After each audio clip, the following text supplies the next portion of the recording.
TV Guide, which took a critical look at Martha now that she was a morning primetime regular, observed, quote, "The real problem is that Stewart's projects are endlessly time-consuming. When Stewart creates a perfect table setting, it's with the help of a personal assistant, 3 stylists, 3 gardeners, a housekeeper, and the entire staff of her television show. Martha herself admitted her crew might spend an entire day making a shot of an apple look perfect. Sometimes, Stewart seems curiously out of touch. When asked why couples busy with children and full-time jobs should be interested in the best way to make risotto, she snaps, 'What's so important about an 8-hour-a-day job? What I'm teaching is meaningful because it's gratifying.'"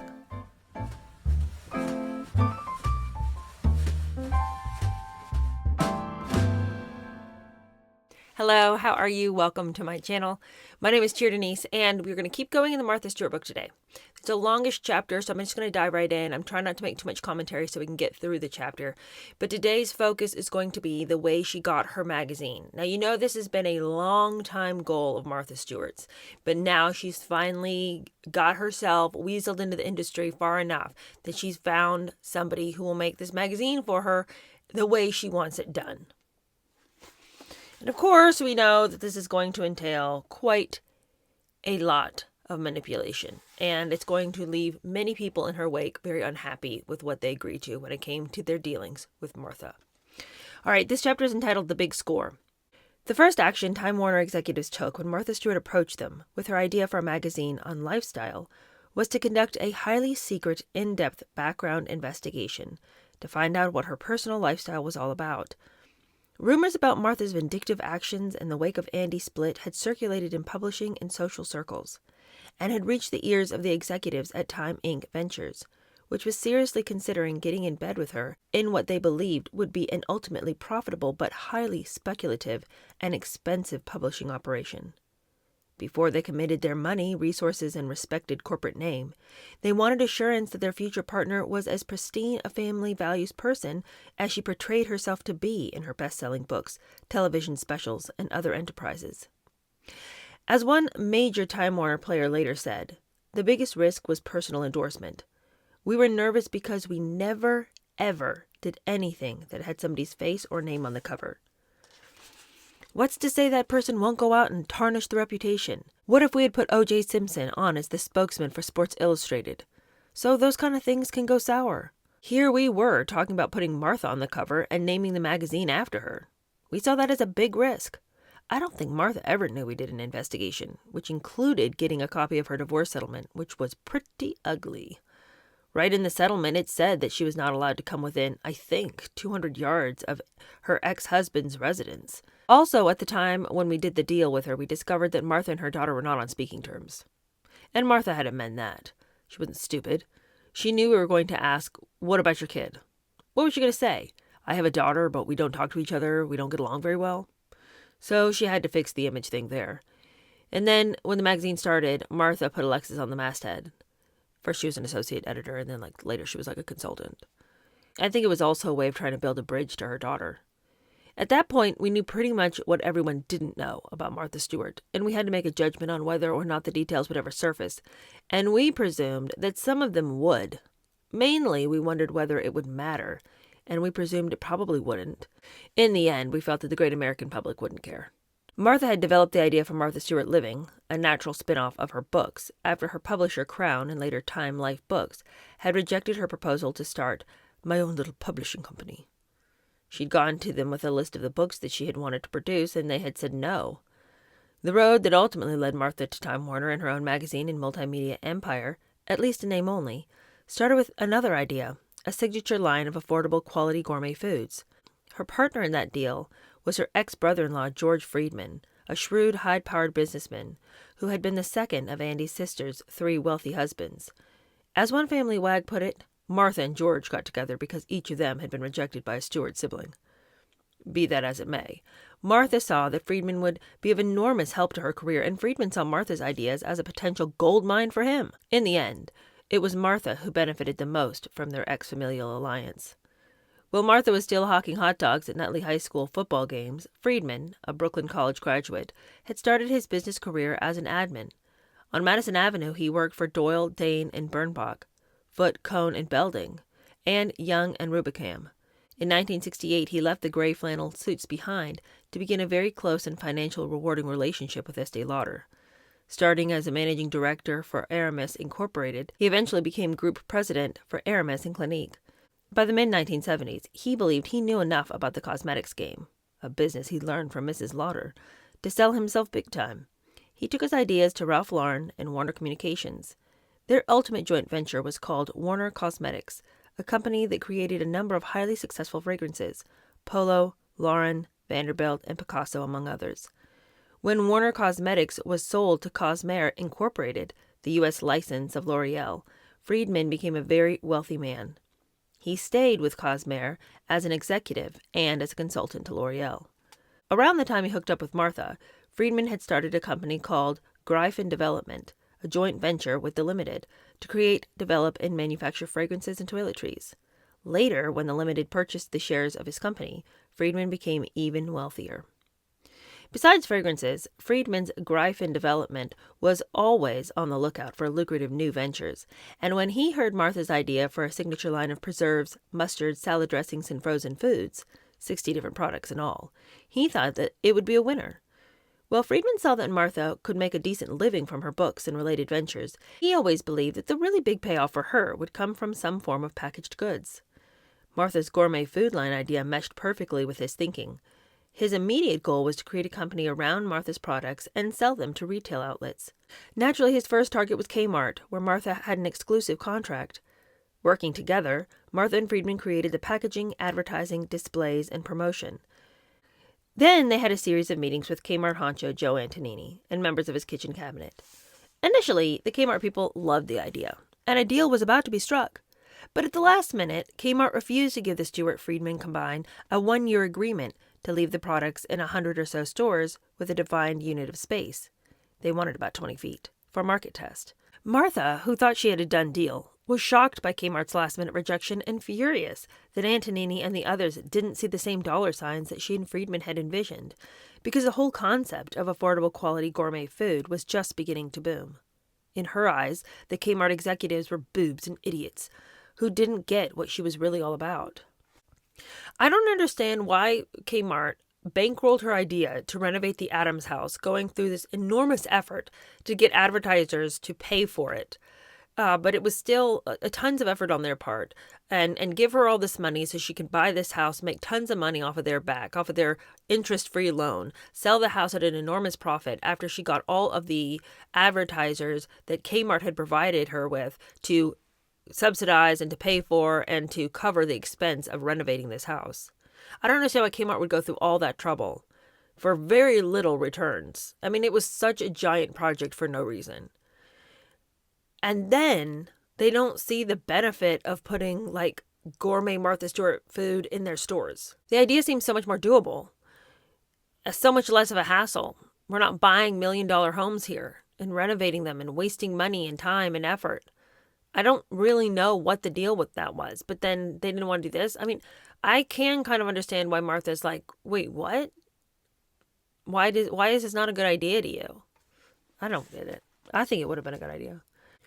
With the food project on the disposal, Martha now refocused her energies into making her dream of having her own magazine come true. Again, she sought her brother-in-law's help. Socially and through business connections, Friedman knew billionaire media mogul S.I. Newhouse, and he suggested that Martha pay him a visit.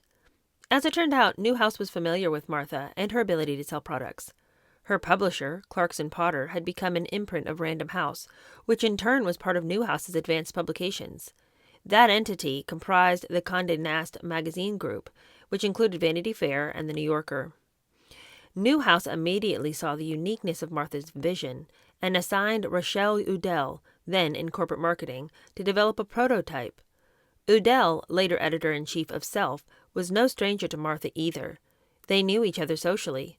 Martha had even included a photo of Udell's wedding invitation in her weddings book, and Udell's husband, Family Circle's creative director Doug Tershin, had designed Martha Stewart's new old house.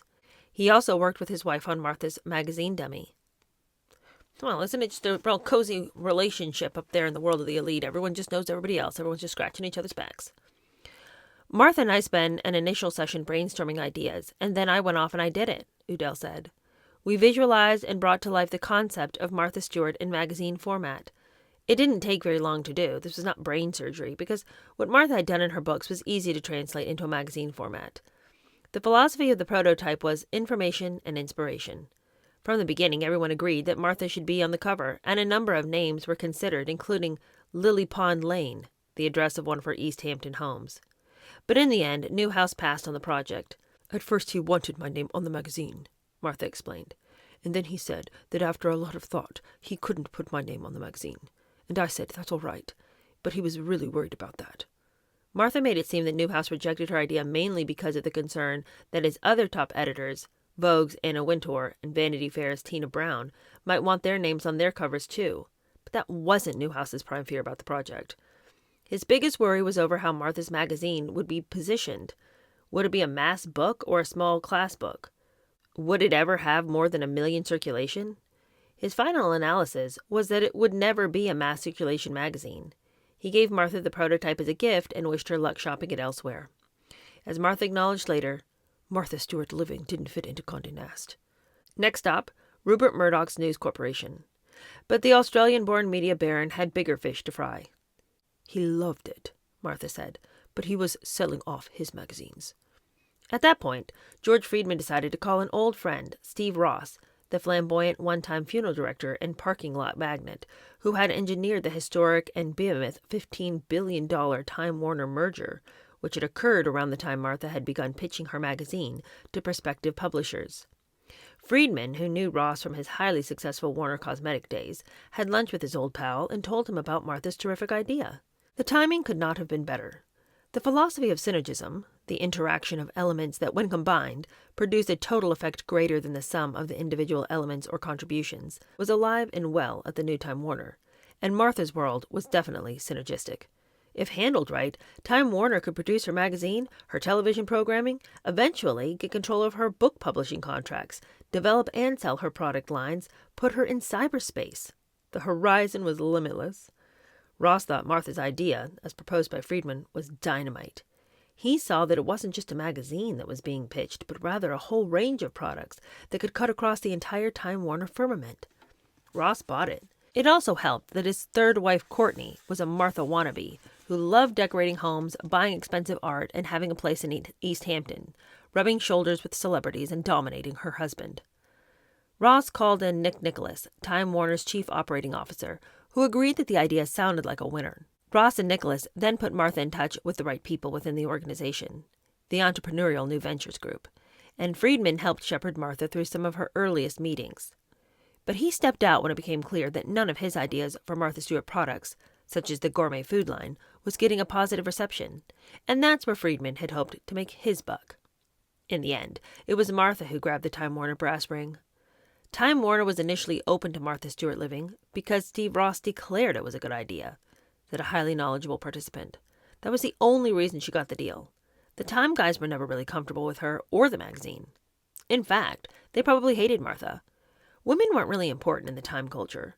Martha's a tough, smart woman, and she's not easy. She can rub people the wrong way, so they had a problem with her from the start. She's very strong-willed, very demanding, and single-minded, and that's how you get things done. The Time guys were not used to that. Everything had to go through committees, and that's not the way to deal with Martha. These guys were difficult. It was the old WASP school. Nobody was really hungry, and nobody made waves, and suddenly they were enveloped by this entrepreneurial group of people, the Warner Steve Ross group. Martha was in the right place at the right time. Later, Martha revealed that during her early discussions, the main question posed to her by the Time Warner people, whom she described somewhat bitterly as all men, only men, was, how do we know that you're a team player? She said she told them, give me a chance. And then she added angrily, it was a stupid question. How is it a stupid question to be like, are you a team player? Because she comes rip-roaring in there with her own ideas. Now, I don't know what the culture was there. It might have been like an old boys club, and as they say, it was difficult to get anything done. They were used to stodgily moving in their own ways. So for Martha to come in and, demand to be seen, heard, listened to, and everything she said validated probably wasn't the kind of experience any of the men wanted. But it isn't a stupid question to say, are you a team player?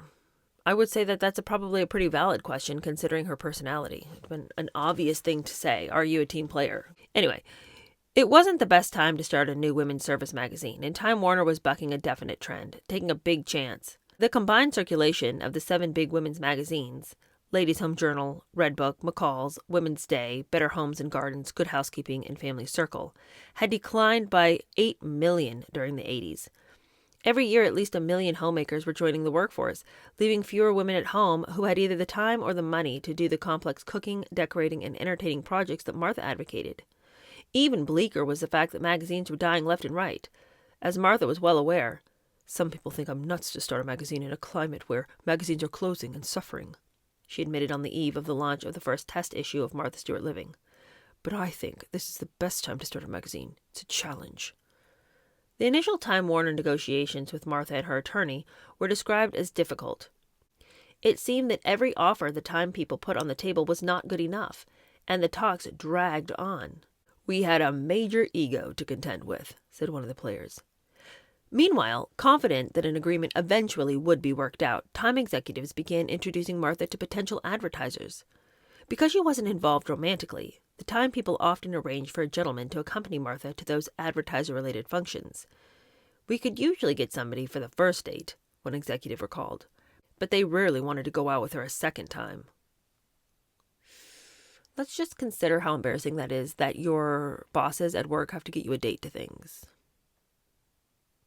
I mean, it's not like she's a nobody. And the Time executives are over there like figuring out who's going to go out with Martha Stewart this night for this, group function. I think that's pretty embarrassing. When Martha was instructed to make another appearance at a formal dinner to be attended by key advertisers and Time brass, she announced, for once, that she'd get a date on her own.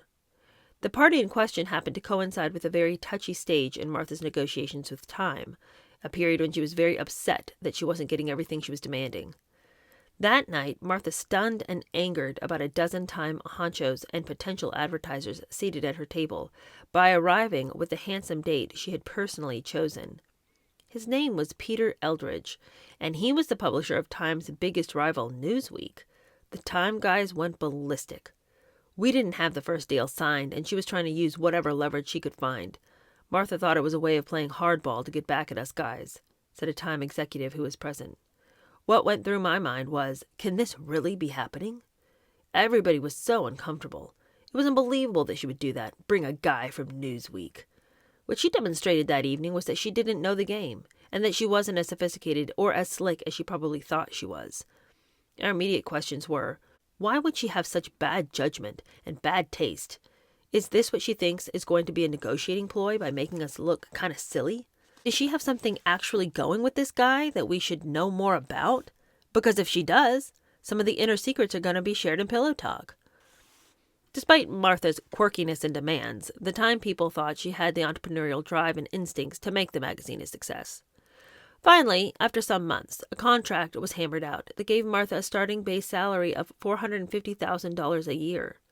With bonuses if she met certain advertising and circulation targets, she would receive more than $500,000 a year in compensation.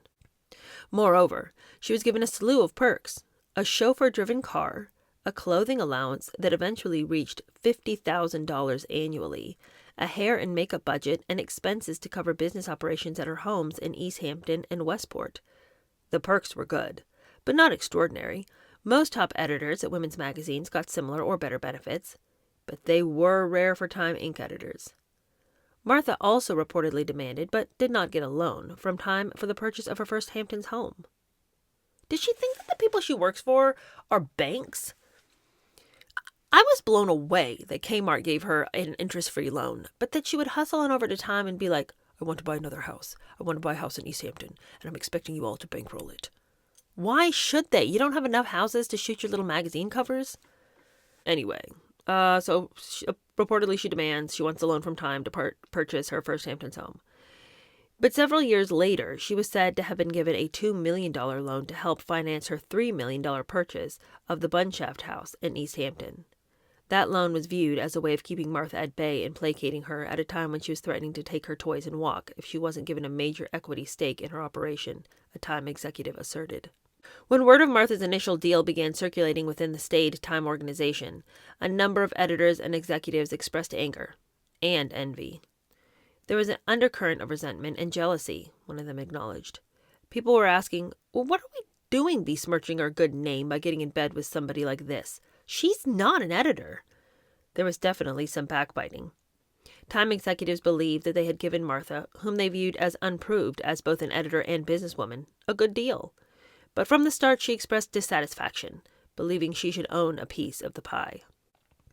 Instead, she was offered phantom equity, which meant that at a certain point in the future, either 5 years or 9 years, she chose the latter, Time would have a third party appraise the gross value of the business, and Martha would receive a check for 15% of that valuation. From the beginning of their relationship, Time executives told Martha a fact of life she didn't want to hear, which was, "You're not going to make money until we make money." For a time, Martha went unhappily along with that corporate mantra. Meanwhile, it was clear to everyone involved in the project that the magazine's success or failure depended mainly on Martha Stewart's name and visual recognition. "I must maintain a presence," Martha declared. "My reader really likes seeing me wearing a work shirt and digging in the dirt." In actuality, the hands-on editing of the early issues was done by a woman named Iolda Motley, whom Martha had brought with her. Time executives viewed Motley as the key ingredient, who could produce the magazine as envisioned by Martha. They also thought she was the one person who could organize and tame the wild beast. Said one executive, "When Martha started out, she told Iolda, 'Look, you're the professional. I'll follow you. I'll be the inspirational muse.' But then Martha wanted to do some top-line editing. Eventually, that took its toll on Iolda, and it all became a little too much, and she eventually left. Martha got involved as an actual editor on a very selective and quirky basis. For example, when she felt something wasn't right that she wanted to change, or when she felt that something hadn't been treated the way she specifically thought it should be. But then she might go away again. On November 12, 1990, the first 500,000 copies of Martha Stewart Living appeared on newsstands across the country, with her picture on the cover. The magazine was targeted at what Times executives were calling the new grown-ups, boomers with kids, making $40,000 a year and up. Like her books, the pilot was practically vacuumed off the racks by Martha's loyal followers. Only about a fifth of the magazines were returned unsold to the distributors, despite the fact that the cover price was $3, compared with $1 or $2 for other women's magazines. Martha and her first staff immediately got to work on the second and final test issue, which hit the racks in March 1991. A main feature story was about Lexi's collection of tchotchkes and her cool 1870s carriage house, which she described as looking like a happy soda shop. The layout, showing all her neat stuff, her dog, her four-wheel drive vehicle, and her classic 60s red Mustang convertible, was enough to make any struggling young woman reader jealous. The second issue of Martha Stewart Living sold even better than the first and had even more advertising pages, despite some negative press comments. Although it purports to be a practical guide to a stylish home, Martha Stewart Living portrays a fantasy world where women have time to play croquet, kids are clean, and checks don't bounce, observed the Wall Street Journal. On his radio program, Don Imus called Martha Stewart Living the whitest magazine I've ever seen, all these white people running around in white clothes. Martha acknowledged that some of the articles in the first two issues were a bit over the edge. Tips on how to print personalized gift wrap and sewing an organdy Easter dress didn't seem part of the real world, but she expressed confidence that the magazine would demonstrate that such information was not impractical or unrealistic. "I really want people to get out their sewing machines again," she maintained. "I know we don't have time, but just thinking about it is a step in the right direction." By May, Time Warner had initially declared the test of Martha Stewart Living a success based on sales and advertising. On June 17, 1991, both sides signed a 10-year contract for regular publication of the magazine and the production of television programming, videos, and books deriving mainly from the magazine. Before the ink was even dry, a Time executive who was to work closely with Martha for the next several years remarked to a confidant, an advertising executive, "My biggest fear, and I told Martha so, is that I don't want to wake up one morning and see on the cover of the New York Post that you've run off to an island with an 18-year-old and embarrassed the company." The ad person, a woman, rolled her eyes. "I thought that was hysterical," she said later. "I told him, you really don't understand Martha at all." Many of them still had lingering concerns about her. In fact, the people at Time did view Martha as a gamble, even a loose cannon, and only black ink on the spreadsheets would change their minds about her. The deal, Advertising Age noted, marks one of the most ambitious attempts to exploit the combined resources of Time Inc. and Warner Communications since the companies merged. The home entertainment guru fits into the Time Inc. Ventures strategy of tapping into the perceived return of family and home-oriented values among aging baby boomers. Plans were made to publish a third issue in July, a fourth in September, and a fifth in November 1991. Beginning in 1992, Martha Stewart Living would be a bi-monthly. Time Warner also worked out a tie-in advertisement campaign with NBC's Today Show. It gave Martha a regular weekly 6 to 8 minute segment on the most popular morning show on television. Her appearances had to be based on editorial material from the magazine.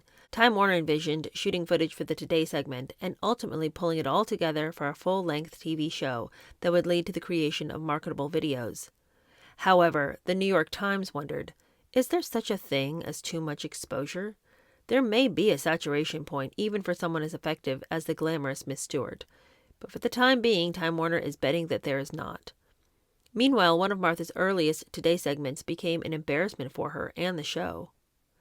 "Can this advice" was a headline over an item in the New York Daily News about the segment in question.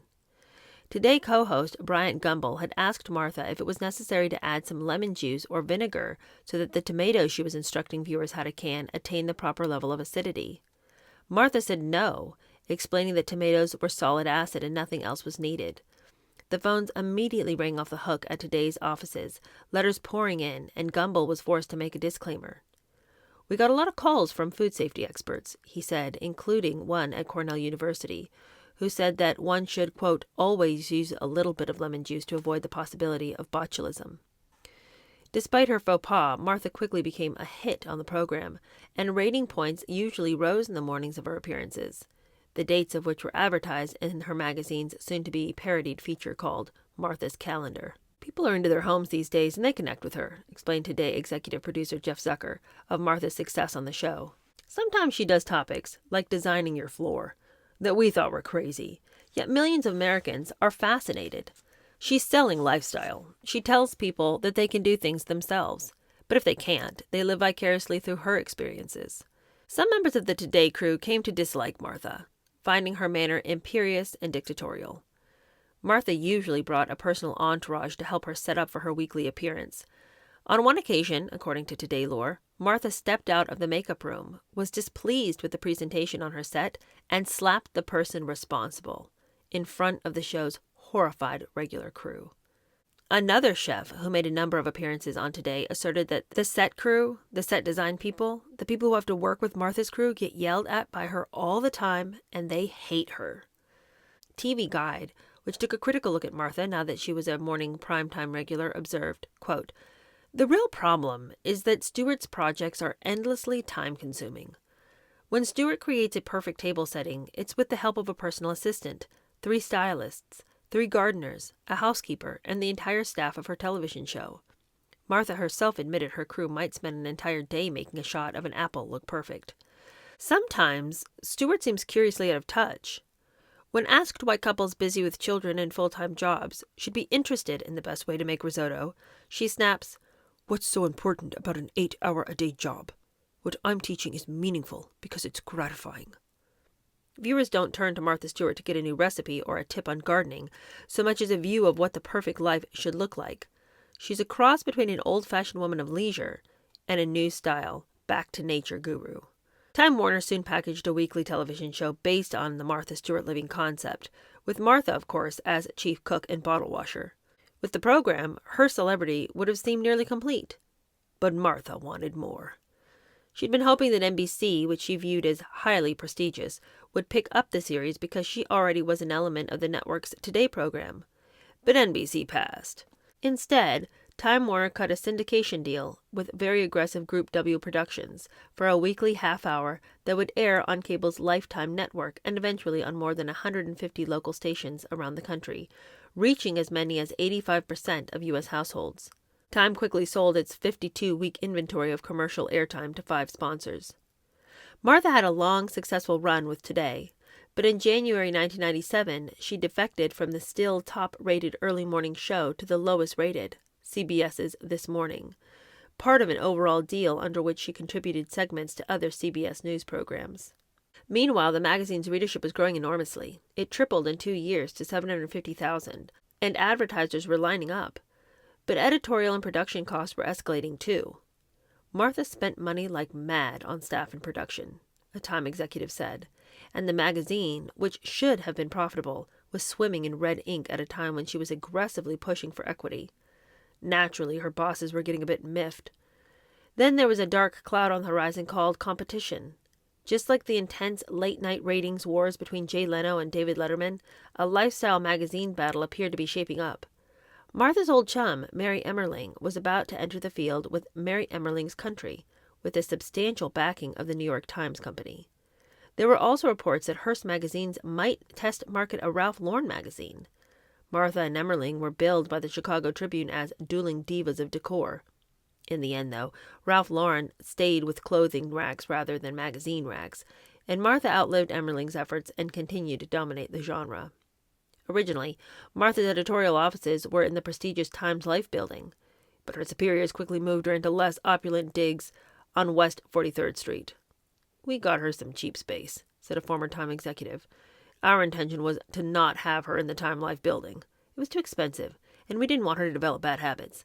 She already had a champagne taste on a beer budget, so we kept her pretty much at arm's length." Feeling the pressure, Martha was willing to try almost anything to bring in more revenue, and in the process, she alienated others in the magazine publishing with her methods. At a trade convention in Bermuda, for example, she declared that she was willing, even anxious, to create special issues for advertisers.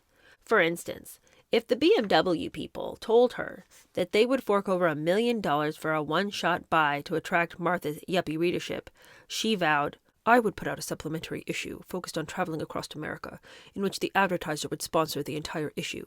You don't even have to show the car in the editorial." Other publishers and editors who witnessed her presentation were appalled. "I try to keep my editor out of sponsor considerations," declared Jack Kliger, publisher of Glamour. Jackie Leo, editor-in-chief of Family Circle, which previously had a tie-in with Martha's Kmart promotion for her old house project, called Martha's suggestion a terrible idea. The editor reports to the reader. Stung by the criticism, Martha claimed that she might not have used what Inside Media termed industry buzzwords, and she vowed to follow American Society of Magazine Editors' guidelines to the letter. Others in the industry heard her excuse and her pledge and sniffed, "Yeah, right." They thought of her as a walking advertorial. Martha turned up her nose at the criticism. "The food world is a club. The author world is a club. The magazine and TV worlds are clubs. So I don't care. I sort of swim over the top. I don't feel I have to be smart or creative or introspective about this kind of business." Well, that's not what you want to say if you want your bosses to take you seriously. "I don't think I have to be smart about this. I just kind of say whatever."